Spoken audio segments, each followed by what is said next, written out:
Quiero recordar, porque para mí fue muy importante aquella proyección de Estrellado en el Planetario de Navarra, en el año 2018, en noviembre, si no recuerdo mal, porque allí surgió este proyecto y en aquella conversación, pues bueno, estuvimos hablando, hablamos también de otras cosas que habéis podido, tanto quienes participáis en el curso como el resto de la ciudadanía navarra, pues habéis podido comprobar, pues yo creo que las virtudes de un ciclo que se ha repetido ya 2 años, pese a la pandemia, que es el ciclo de imágenes con memoria, al que me referiré un poquito más adelante. Allí comenzamos con Blanca y con Juan, pues un trabajo intenso, yo creo que muy rico en matices.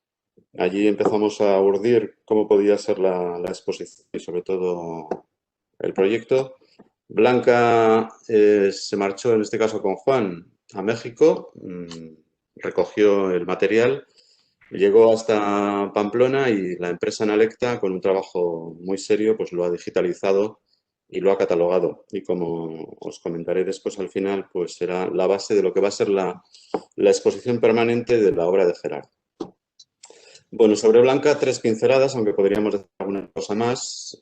Allá por 1984 y 1994, pues trabajó como periodista en Navarra Hoy, también trabajó en Radio Nacional, en Televisión Española, en ETV y en el periódico Extremadura en Cáceres. A partir del año 1995 formó parte del equipo que pone en marcha la revista Navarra de Arte, una publicación dedicada a la divulgación de la actividad artística en Navarra. Y en 1998, y todavía sigue vigente y viva, pues creó la empresa dedicada a la gestión de actividades culturales Artico, que con ese mismo nombre pues edita todavía una revista de arte y pensamiento.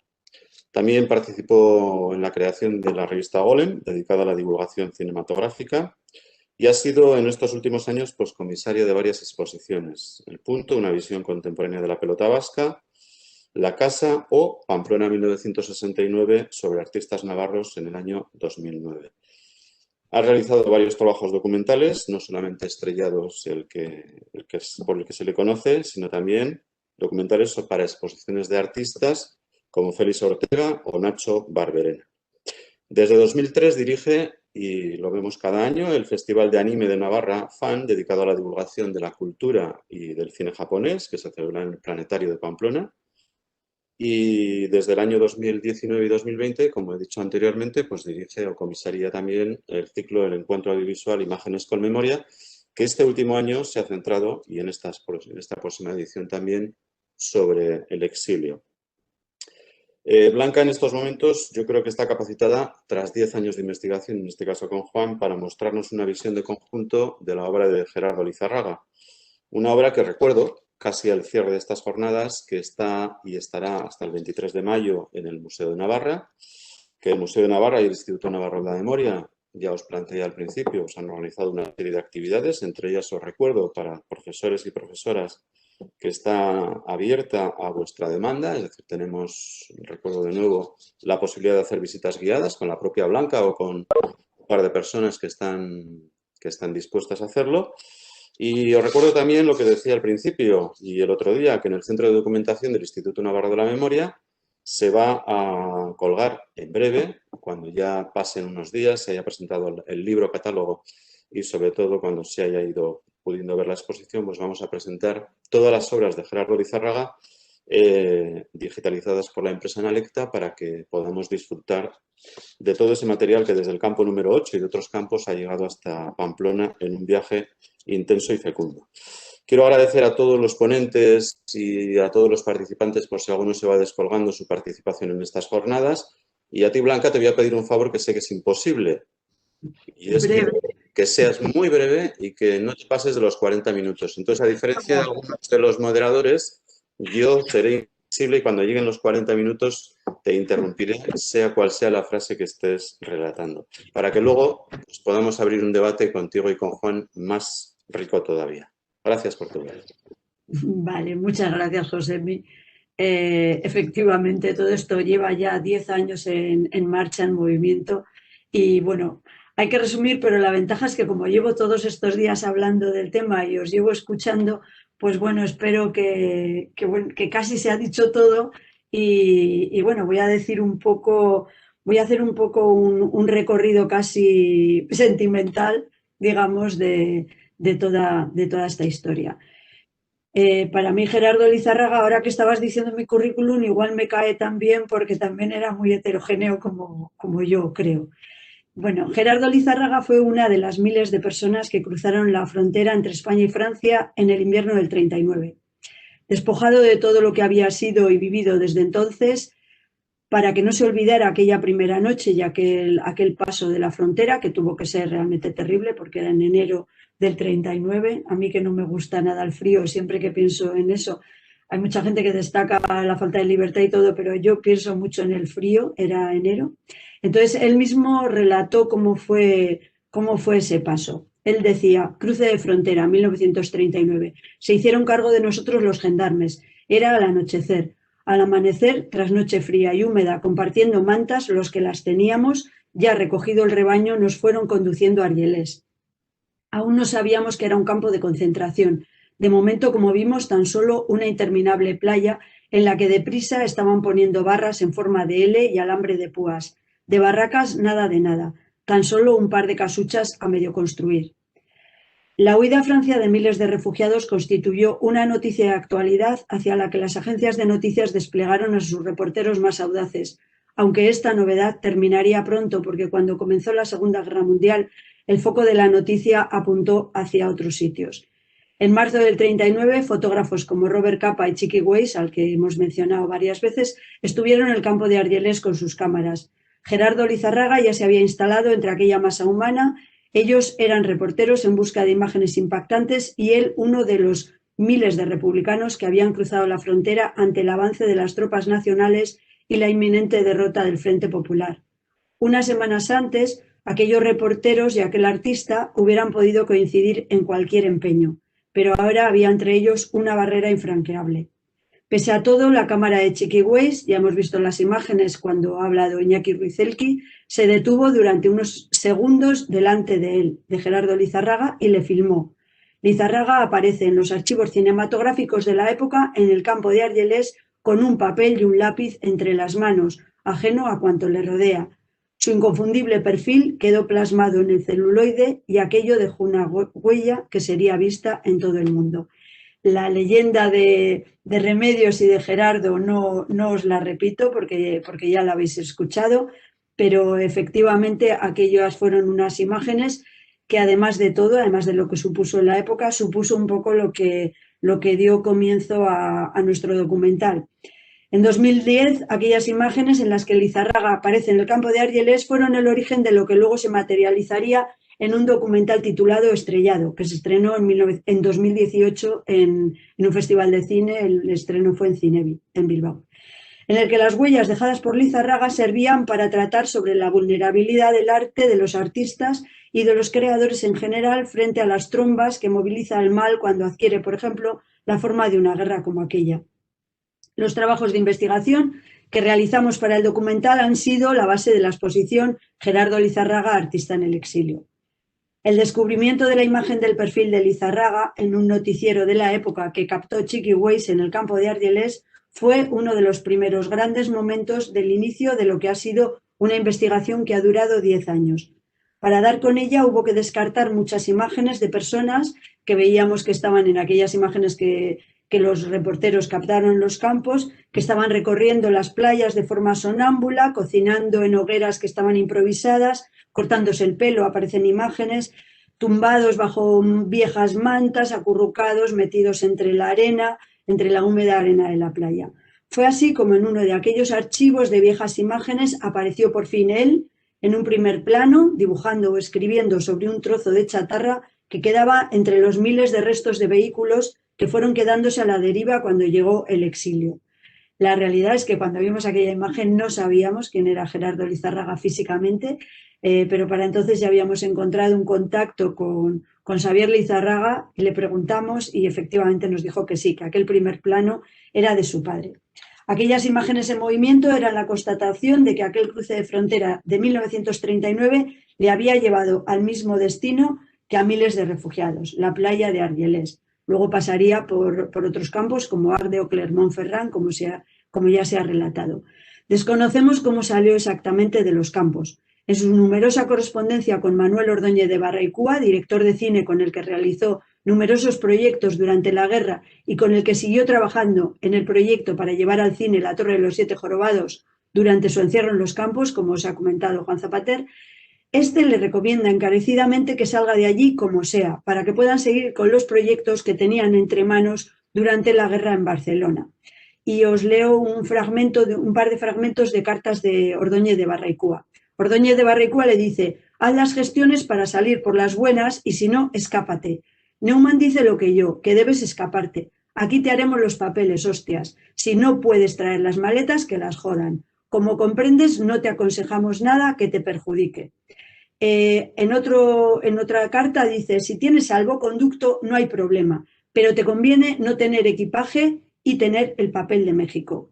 Estos son cartas enviadas por Ordóñez de Barraicúa a Lizarraga en el tiempo que está en los campos, entre el 40 y algo más tarde, el 42.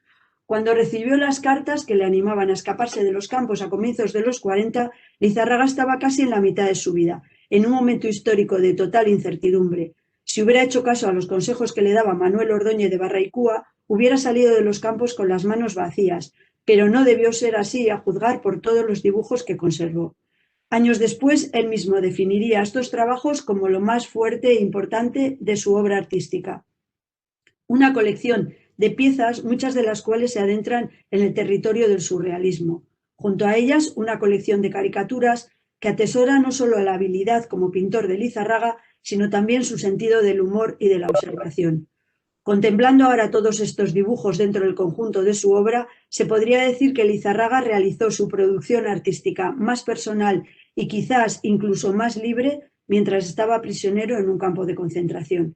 Él mismo llegó a afirmar que en aquel tiempo de encierro tuvo mucho tiempo para pensar y, como no tenía costumbre de hacerlo, señala él mismo, seguramente porque siempre estaba implicado en empresas creativas de todo tipo, dejó que fuera el lápiz el que pensara por él. Así que el lápiz recreó escenas surrealistas donde aparecen animales imposibles, paisajes helados, grandes simas, pozos profundos, sillas de la muerte, personajes de formas blandas, rostros convertidos en máscaras, huesos y figuras retorcidas, deconstruidas o fantasmagóricas. Junto a ellas aparece también una colección de caricaturas que retrata a guardianes de los campos, a encargados de la compra, de la vigilancia, de correos o de oficinas. Estos trabajos constituyen una impagable incursión en el mundo de los campos, transitada por personajes cuyo aspecto se aferra más al humor que a la tragedia y que entre tanta adversidad se pueden contemplar como una apuesta por la vida. La cuestión es que Lizarraga tuvo que salir de los campos con una maleta, pese a que aquello seguramente retrasó su liberación. A juzgar por las actividades creativas que se llevaron a cabo en los campos, por los trabajos que consiguieron sacar de allí los propios prisioneros y por el futuro artístico de muchos de ellos en el exilio, en otras circunstancias aquellos campos franceses hubieran constituido un auténtico paraíso para el arte, para la literatura, el teatro, la fotografía o el cine. No fue así en 1939. En lo que Robert Capa llamó infierno sobre la arena, a artistas como Lizarraga solo les quedaba esforzarse por encontrar un lápiz y unas hojas de papel para plasmar lo que veían y lo que sentían. Los dibujos que Lizarraga sacó de los campos franceses viajaron con él hasta Marsella, a Marruecos después y más tarde a México. Le acompañaron en su vida como preso, como exiliado, como inmigrante y como ciudadano mexicano. Conocieron como él momentos de soledad, de aislamiento, de vida familiar, de cambio de ciudades y domicilios, tiempos buenos, tiempos malos, crisis y entusiasmos. Y finalmente acabaron en el fondo de un baúl que después de su muerte quedó en su última casa, en el número 72 de la calle Álvaro Obregón, que pudimos filmar para el documental porque todavía estaba en pie. El número 72 de la calle Álvaro Obregón se encuentra en la colonia Roma de la capital mexicana, el mismo lugar en el que había vivido su primera mujer, la artista Remedios Varo, sus últimos años. 3 años después de la muerte de Lizarraga, durante el trágico terremoto del 85 en México, aquel edificio quedó agrietado de arriba abajo y hace alrededor de 3 años fue demolido. Hoy apenas hay un solar de ruina y vacío que pudimos ver cuando estuvimos en México a finales de 2019 con motivo de la preparación de esta exposición. Amaya y Xavier Lizarraga, los hijos de Gerardo Lizarraga, rescataron aquel baúl e hicieron posible que su obra no se perdiera. También sin ellos y su colaboración, este empeño que por fin se ha hecho realidad hubiera sido imposible. En el interior del baúl ha permanecido durante décadas todo lo que Lizarraga guardó, incluidos los dibujos pintados en los campos franceses. Aquí me gustaría hacer un recuerdo especial para Amaya Lizarraga, que falleció el 5 de enero de 2020 y que junto a Xavier fueron los dos los que dieron luz verde a todo este proceso que hemos podido llevar a cabo y bueno, donde quiera que esté su espíritu o su lo que sea, pues Amaya también, muchas gracias. Su contenido constituía en realidad un mapa nunca desplegado, hecho de dibujos y caricaturas de los campos, textos, manuscritos de prensa, fotografías de distintas épocas, currículums mecanografiados, cartas, borradores de trabajo de decenas de proyectos, retratos, apuntes y bocetos. Aparte de alguna foto, lo más antiguo que había en aquel baúl eran los dibujos de los campos.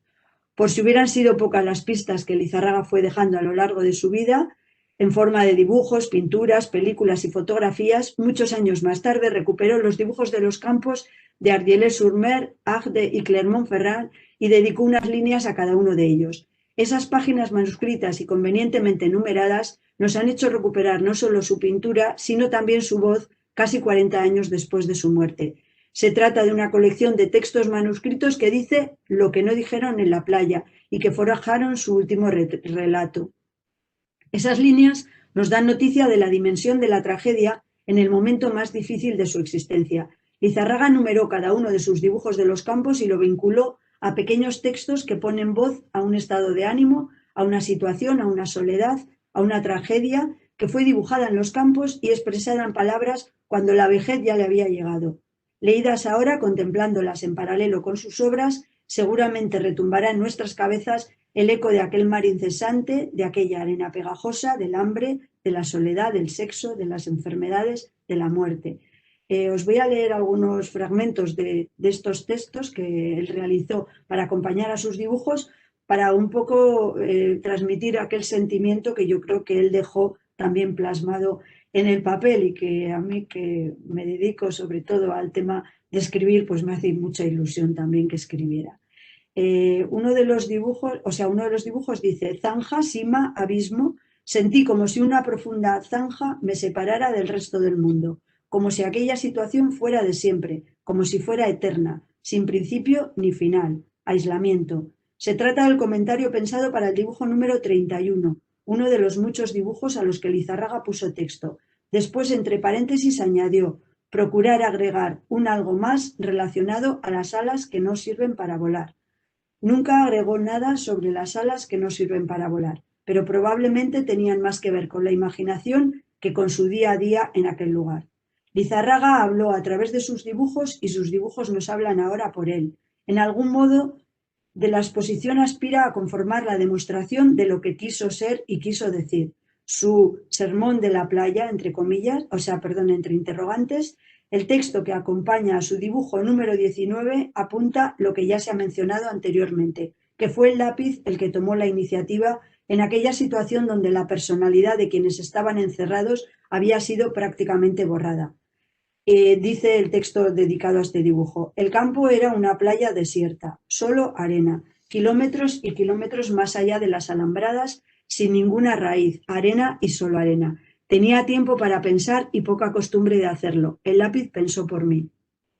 En 1868, el poeta francés Isidore Lucien Ducasse, conde de Lautréamont, publicó su obra titulada Los cantos de Maldoror, un libro que se convirtió en obra de culto para el movimiento surrealista. Gerardo Lizarraga lo leyó en tiempo de reclusión y lo tuvo como referencia. De hecho, esos cantos habitan en algunos de sus dibujos, en concreto en el titulado Paso de Maldoror. Después de haber leído Cantos de Maldoror, dice Lizarraga, del conde de Lautréamont, obsequio de Viola, el pintor, compañero en el campo, tuve la impresión, no sé por qué, de que de repente el sexo era un pincho. Ciertamente leer a Lautréamont en los ambientes propios del surrealismo y rodeado de artistas dispuestos a comentar la muchas veces enigmática e impenetrable obra del escritor francés tenía muy poco que ver con hacerlo rodeado de miles de personas hambrientas, rotas y perdidas en medio de una playa dispuesta como campo de concentración.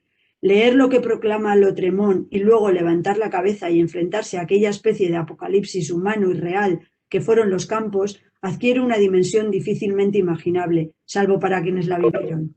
Los Cantos de Maldoror es una obra repleta de referencias a la maldad, negra y horrorosa, dice él mismo, al sufrimiento humano, a la crueldad. Aquellos párrafos tuvieron que retumbar con funesta y profética voz al ser leídos en aquel paisaje de padecimiento. Lizarraga inicia sus comentarios sobre los dibujos de Argelès con un texto titulado Autorretrato, que acompaña a su dibujo número 1. Él dice: yo creo que el subconsciente, si tiene forma, ha de ser la nuestra propia, y de ahí que haya hecho mi autorretrato inconscientemente. Vendrán luego otros textos dedicados a la muerte. La muerte llegó a tener raíces, fue tan familiar que su rostro llegó a no ser desagradable. Otro texto dice: esta silla de la muerte, aunque sea muy discutible, la consideré ayer y la considero hoy más digna que la muerte en el campo. Habló también de la desesperación. Había días en que francamente no veía una salida posible, como si aquel estado de cosas tuviera que permanecer eternamente. Naturalmente que yo sabía que no podía ser así, y por eso sufrí, permítaseme decirlo, una metamorfosis. ¿De qué? De ideas, de sentimiento y de protesta. He aquí el animal que fui ese día. Habló del abismo. Muchas noches me sentía caer en un abismo. Allá arriba un caballo morsa y un ave, pero el primero no tenía piernas y el segundo no tenía alas. La caída era inevitable. El abismo se abría a medida que iba cayendo. Hizo referencia a la soledad y al abandono. Había inválidos, viejos, mujeres, niños, el éxodo, arena y un mar liso. A la derecha los montes fronterizos que separaban nuestro desierto de la España que dejamos. Un desierto de 125.000 almas, que eran los que estaban encerrados en Argelès. También hay un texto en recuerdo a Remedios Varo que hace referencia a un dibujo. Como es natural, de vez en cuando pensaba en mi mujer. Oficialmente aún no estábamos divorciados, pero entre nosotros sí. A pesar de todo, éramos y seguimos siendo, hasta su muerte, buenos amigos. Habló de la desesperación. Evidentemente mi estado de ánimo era como el que dice se me tragó la tierra, es decir, subterráneo, frío y desolado. Incluso la mujer que aquí aparece no posee rostro, además de estar mutilada. Sus textos nos hablan de enfermedades, soledad, deseos, sueños, frío y hambre, y sus dibujos evidencian lo mismo que sus palabras. Todos estos textos, que hay muchísimos más, aparecerán en la publicación que va a aparecer dentro de un mes, referenciados exactamente con los dibujos a los que él se refería. Lizarraga fue siempre escéptico con respecto a la posibilidad del regreso. Él, como muchos de sus compañeros de viaje, había sido uno de los que había cogido un puñado de tierra antes de cruzar la frontera francesa en el 39. Lo escribió él mismo. Al ir a cruzar la frontera recogí un puñado de tierra y pensé al mirarla: ¿cuándo volveré a pisarla? Era mucho más escéptico que la mayoría. Regresó a España 20 años más tarde, pero después de una temporada regresó a México, el país al que llegó por primera vez a bordo de un barco de bandera portuguesa llamado Niasa y en el que moriría en 1982. Me gustaría acabar recogiendo la descripción que de Gerardo Lizarraga hace el niño de 15 años que era en 1937 el director Miguel Lluch, del que os ha hablado también Juan en sus referencias al cine. Miguel Lluch le conoció en Barcelona en un tiempo en el que Lizarraga preparaba escenografías en el liceo, se sentía tentado por el cine, hacía carteles y dibujos y no sabía lo cerca que estaba del exilio. Relata Miguel Lluch: Ballesteros, que es una de las personas que está por allí cuando él conoce a Lizarraga, dice: Ballesteros me presenta a Gerardo Lizarraga, director artístico de la ópera Pedro Mari. Es un vasco de unos 40 años, alto, delgado, distinguido y casi rubio. Es muy simpático y vive en París. Cuando Gerardo Lizarraga se le presentan al niño, Gerardo Lizarraga ya era un hombre de 30 y tantos años, era un artista, una persona reconocida, pero yo quiero acabar simplemente esta presentación o esta charla y esta reflexión sobre él diciendo cómo se presentó él ante el niño de 15 años que luego le admiraría como si fuera su padre. Y él le dice, colaboradores y amigos me llaman Liza. Bueno, pues yo creo que alguien que desde el primer momento intenta aproximarse a alguien con esa complicidad y con ese sentimiento de, bueno, conóceme como Liza, porque lo que importante es lo que vamos a trabajar y lo importante está más en el trabajo que en todos los protocolos y en todas las presentaciones extrañas. Bueno, pues que igual por eso me ha interesado mucho Gerardo Lizarraga, que espero que os haya gustado también a todos vosotros y sobre todo interesado que esos archivos están ahí y que bueno, que no se pierda su trabajo y que no se pierda su memoria, creo que es una de las cosas que nos vamos a poder apuntar y de la que estamos más orgullosos. Y creo que no me he pasado y el moderador no ha tenido ni que llamarme la atención. Muchas gracias. Bueno, no solo no te has pasado, sino que ha sido incluso hasta demasiado breve. Pues ahora hablamos de lo que queráis, porque puedo hablar de lo que queráis, pero yo es que como prácticamente creo que habíamos hablado de casi todas las cosas, me parecía muy importante el tema de relatar esos dibujos que él hace en los campos y luego las reflexiones que hace a posteriori, porque yo creo que ahí hay bueno, hay un material para hacer un trabajo importante. De hecho, bueno, como yo sigo así en plan revisión de cosas, creo que bueno, pues que es impagable que alguien que sale de los campos y que saca los dibujos, que luego además haga referencia a esos sentimientos que tuvo en los campos cuando hizo esos dibujos, creo que es una faceta muy original de Lizarraga y creo además que nos dan muchas pistas de cómo eran los campos. Me gusta mucho porque habla de muchos pequeños detalles, son fragmentos muy pequeños, pero si los vas analizando poco a poco, uno a uno, vas viendo, incluso hay uno que hace referencia a los tipos de enfermedades que cogían en los campos, o sea, en una lista menciona igual media docena de enfermedades, bueno, pues menciona también relaciones que tiene allí la gente, personajes a los que conoce, personas, pues sabemos que el pintor Viola le regaló ese libro, entonces es impagable el tener tantas referencias que de las cuales luego se puede tirar del hilo porque una de las cosas que a mí me parece importante de todo esto es que esto ha sido como tirar de un hilo, que poco a poco han ido apareciendo cosas y esas cosas llevaban a otras cosas y bueno, y ahora no me alargo porque al final hago una intervención y me paso de turno. Muy bien. Bueno, yo, eso, recordaros a los participantes y a las participantes que tenéis el chat abierto para que podáis hacer algún tipo de pregunta tanto a Juan como a Blanca.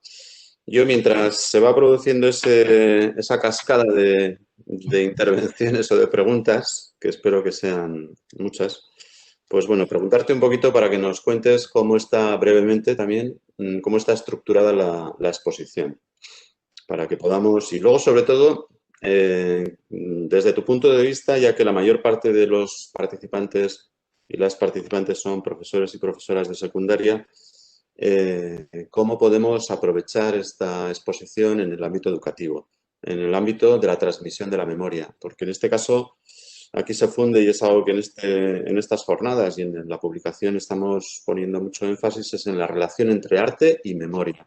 Cómo el arte está colaborando, está desarrollando esa transmisión de la memoria a las nuevas generaciones. A mí, como bien has dicho, el lápiz habló por él y cuando dibuja los dibujos de los campos que son, bueno, que te hacen temblar incluso cuando los vas observando en toda su secuencia y sobre todo cuando luego lees cuáles son las reflexiones, me parece un testimonio de primer orden para poder analizar esos 2, 3 años que él vivió en la sombra más absoluta y que en buena medida también puede, Juan, y esto va por ti, también explicar por qué Gerardo, y Xavier lo dirán mucho mejor, vivió mucho tiempo en esas sombras. Yo creo que una experiencia tan traumática como esos campos de concentración le pudo marcar de cara al futuro. Bueno, son varias consideraciones.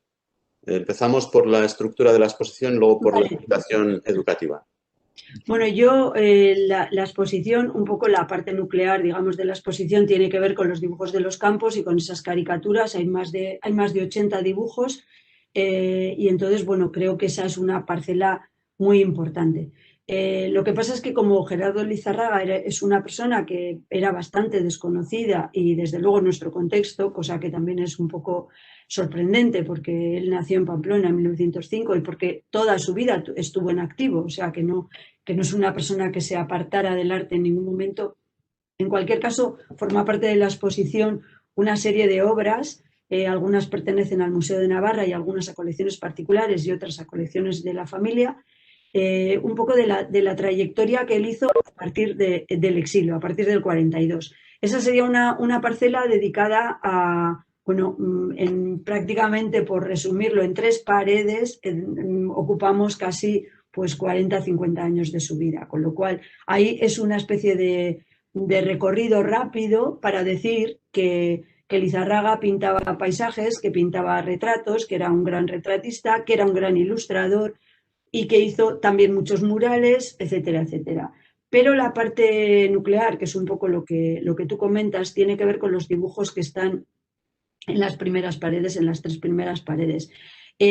Con respecto al tema pedagógico, a mí lo que me parece muy importante, que ayer habló Manuel Aznar de alguna manera de todo lo que se hizo en los campos, Juan también ha mencionado el tema de las ganas que podían tener, Iñaki también qué ganas tenían de trabajar y de hacer cosas en las condiciones en las que estaban. Hay unas fotografías, yo creo que es en la primera o segunda vitrina, que son fotografías que se tomaron en Argelès y que creo que para lo que es el tema pedagógico son muy importantes, porque ahí se ve como los artistas tenían las suficientes ganas de trabajar a pesar de estar en esas condiciones. En una de las fotografías se llega a ver una ampliadora de fotografías que está dentro de un barracón. Por supuesto se ven muchos botes que se supone que son de pintura o de lo que sea, muchos libros, la gente está leyendo, aparece Lizarraga leyendo con otros compañeros. Entonces, bueno, pues creo que el tema pedagógico sería importante incidir en ese tema, en cómo podemos seguir teniendo ganas de crear en unas condiciones lamentables. Por no hablar, además del tema físico, del tema emocional que supone perder una guerra y tener que irte de tu país, que yo creo que ahora esto podemos intuir una miseria de tragedia con esto del virus que nos está sacando de nuestra zona de confort, digamos, y de nuestro día a día feliz y dichoso, pues podemos imaginar lejanamente lo que tuvo que ser es tener que irte de tu país, tener que dejar todos tus proyectos atrás. Y esto, y eso sí que es verdad, cuando hablas del tema que interesa también el Instituto de la Memoria, es especialmente doloroso en el campo de los creadores, porque alguien que tiene que dejar, además de su vida, su salud, etcétera, etcétera, tiene que dejar su trabajo, su trabajo creativo me refiero, que creo que para los creadores es un poco lo que les hace vivir. Con lo cual, bueno, pues un poco ahí creo que el tema pedagógico sería bueno enfocarlo en ese sentido, pero bueno, ahí lo dejo, es uno, ¿eh? Hay muchos más. Y Juan, creo que también le habías lanzado una pregunta. No, no digo. No, hablaba de las sombras que le pudieron caracterizar en algún momento esa presencia. Luego Xavier quiere intervenir también, ¿eh? Sí. Por ahí. Hombre, yo brevemente, un poco por cerrar la intervención. Hombre, yo creo que el sapo, digamos, de lo que había sido el final de la guerra, él lo tuvo ya en plena contienda. O sea, él cuando va a los campos lo que hace es inventarse hacia el futuro. Es decir, que si es verdad que, por ejemplo, cuando hablábamos de esa torre de los Siete Jorobados, que es una torre que va hacia la tierra, que no es una torre senta, que tenía que ver con su sensación vital. Pero volviendo un poco a lo que plantea Blanca, yo creo que si algo nos hace vivir es el arte y la cultura. Es decir, que ahora, por ejemplo, cuando se hablaba de lo esencial y lo contingente, como dice Cuerda, que nosotros somos contingentes y el alcalde es necesario, bueno, pues lo verdaderamente necesario y esencial es justamente la capacidad de crear y de compartir. Y eso es la cultura, la acumulación de conocimiento puesto al servicio del colectivo. Y no hay mayor, digamos, afán pedagógico que impulsar y llevar a la gente joven a que tenga pasión como la que tuvo Gerardo Lizarraga en toda su vida, con momentos, imagino que eso Xavier sabe mucho más, momentos menos felices, pero pese a todo, con una integridad y una dignidad que es lo que a mí más me sobrecoge de la figura de Gerardo Lizarraga. Muy bien. Xavier, ¿querías comentar un par de cositas? Bueno, primero que nada quería agradecer todo este homenaje, exposición a mi padre la memoria del exilio y todo esto. Y comentar algo que me da mucho gusto, también en México se le empieza a reconocer ya, y hay un museo nuevo que es el Museo Caluz, en donde también hay obra de él y va a estar en una sala permanente y hay algunos dibujos del campo. Y quería mencionar algo que puse ahí en el chat, que mi padre se sorprendió, tenía dos pequeños cuadros, los tengo yo aquí en mi casa, a color, pinturas, en las que hay un tucán, un ave que parece un tucán. Mi padre jamás sabía, no sabía de la existencia de los tucanes. Y un buen día viéndolo, me dice, ¿quién me iba a decir a mí que iba a terminar en el país de los tucanes? Porque en México sí hay tucanes, ¿no? Y esto me parece que habré tenido una premonición. Ese era el humor y la magia que yo de repente he encontrado en toda esta historia, en que hay cosas que parecen absurdas y de repente se dan, ¿no? Y bueno, otra vez quiero agradecerles a todos todo el esfuerzo, todo este trabajo, y particularmente a Blanca y a Juan, que son ya parte de mi familia. Muy bien, yo añadir mientras va apareciendo una más a ver, bueno, hemos recuperado la obra de Gerardo Lizarraga, la hemos expuesto temporalmente durante 4 o 5 meses, la vamos a tener en un archivo digital en el centro de documentación, pero en la línea de lo que comentaba ayer Inmaculada Real también, igual hay que ir un poquito más allá, es decir, integrar la obra de Gerardo Lizarraga en lo que son las exposiciones no temporales, sino ya definitivas, como parte de lo que es la cultura de esta tierra que es Navarra. Y al mismo tiempo, esto lo dejo caer sin más, para que comentéis tanto unos como otras.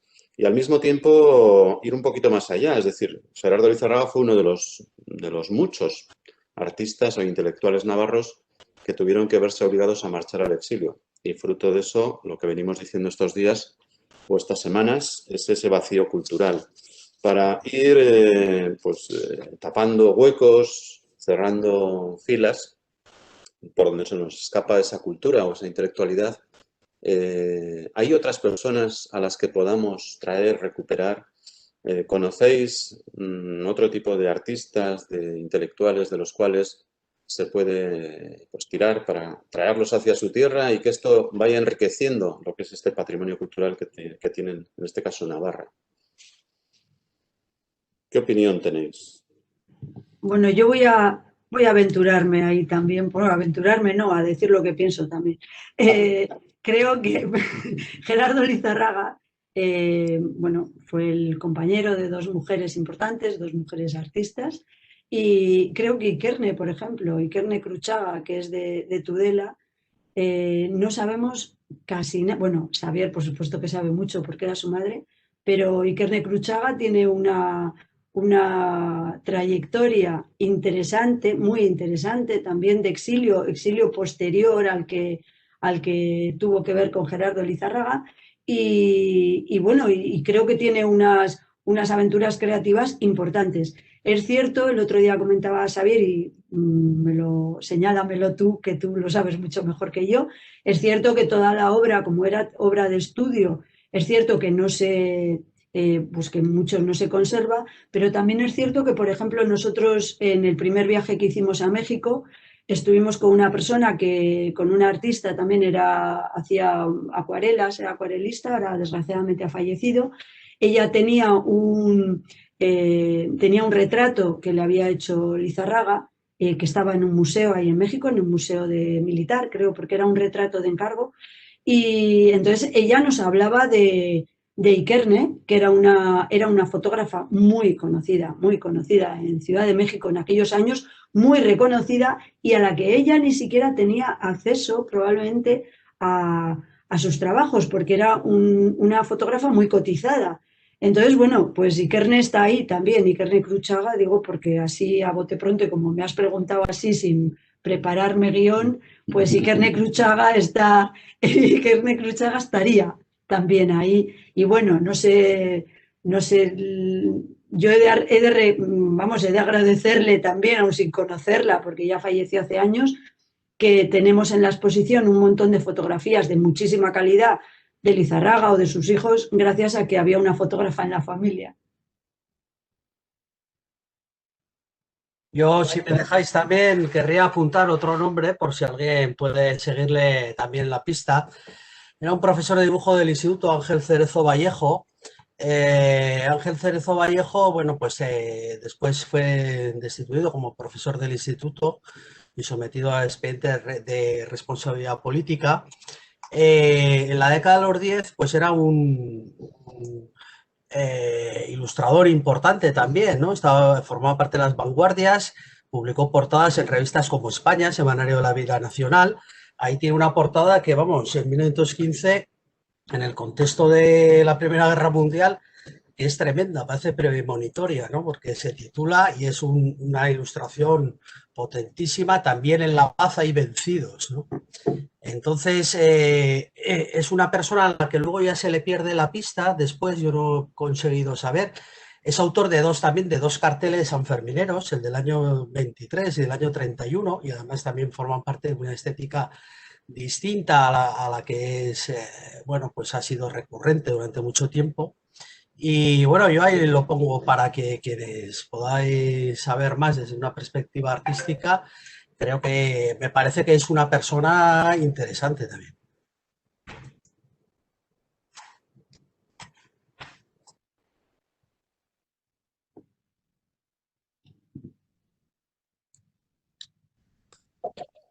A ver, tengo una pregunta de Íñigo Ulacia, estaba para ti, Blanca, o para ti, Juan. El documental Estrellado, primero preguntaba a alguien antes a través de qué plataforma se puede ver, pero también aprovechando que Íñigo nos pregunta cuándo va a estar programado en el Museo de Navarra, pues te fundo las dos preguntas y la respuesta que sea una.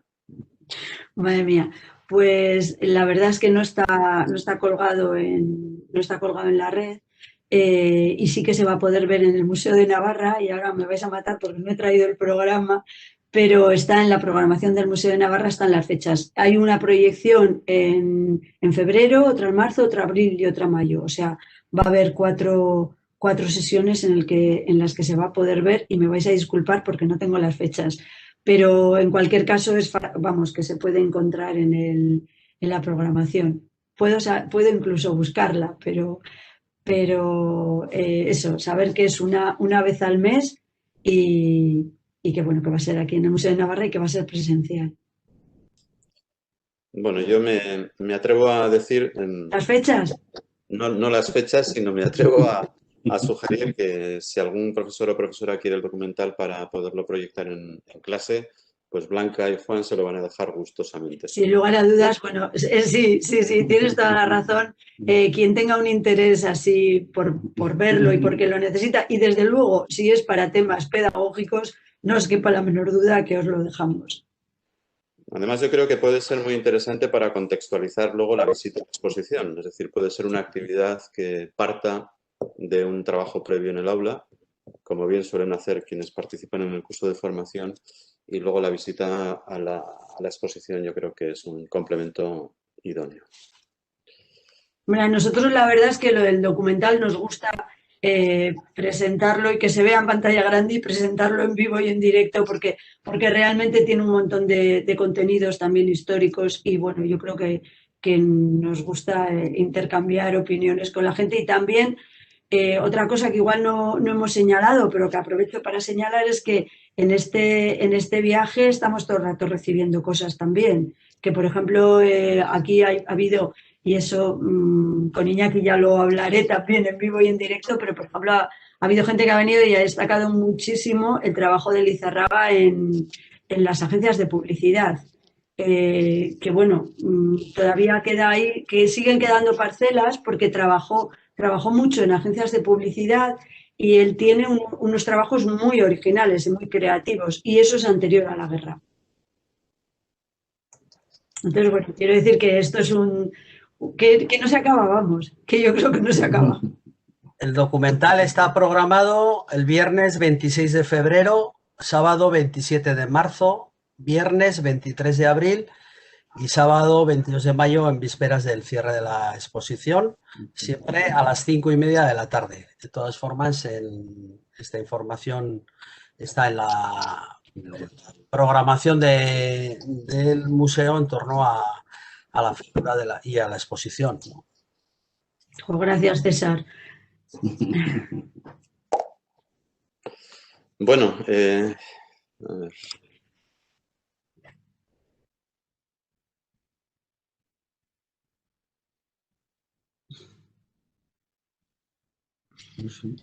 Estás callado, Josemi, estás hablando en silencio. Perdón. Bueno, decía que, bueno, si no tenéis ninguna pregunta más, pues igual vamos cerrando poco a poco. Si alguien me quiere interrumpir, que lo haga, por si tiene alguna pregunta. Yo, de nuevo, reiterar mi agradecimiento a todos los participantes. Espero que haya bueno, reiterar, como decía, todo mi agradecimiento a todos los participantes, también a los asistentes al curso. En la medida de lo posible continuaremos divulgando la figura de Gerardo Lizárraga y de otros artistas que vayan surgiendo. Tanto lo que planteaba César como las preguntas que yo sugería, pues quieren incidir en la necesidad de recuperar esa producción artística de todos esos artistas intelectuales que se tuvieron que marchar. En las próximas semanas y en los próximos meses, además de Gerardo Lizárraga, pues iremos organizando pues, actividades en torno al exilio navarro, desde el Instituto Navarro de la Memoria. El próximo certamen de imágenes con memoria continuaremos o intentaremos que se centre en el ámbito del exilio. Y de aquí a final del curso, esto va para el profesorado, si las condiciones sociosanitarias lo permiten, pues volveremos a plantear ese encuentro intergeneracional en abril en el Parque de la Memoria de Sartaguda, así como el encuentro de las Botellas de la Libertad a principios de junio.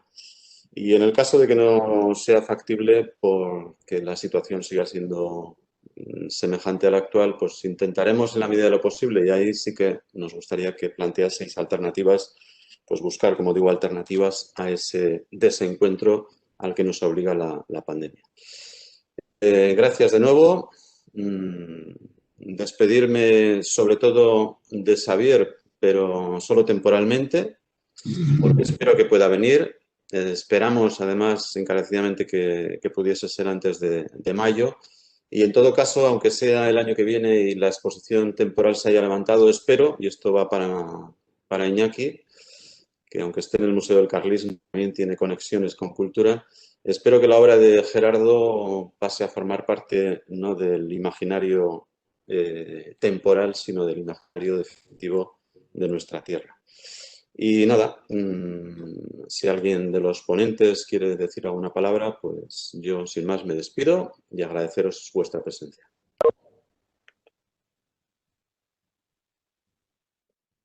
Pues yo les quiero agradecer a todos, realmente estoy muy emocionado. Y en nombre de mi hermana también les agradezco, y de mis sobrinos, que están siguiendo a través de mí la crónica que le estoy haciendo de este congreso, ¿no?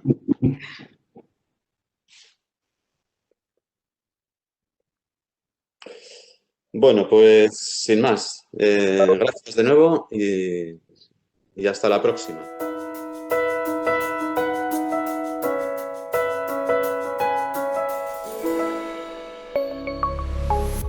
Gobierno de Navarra. Nafarroako gobernua.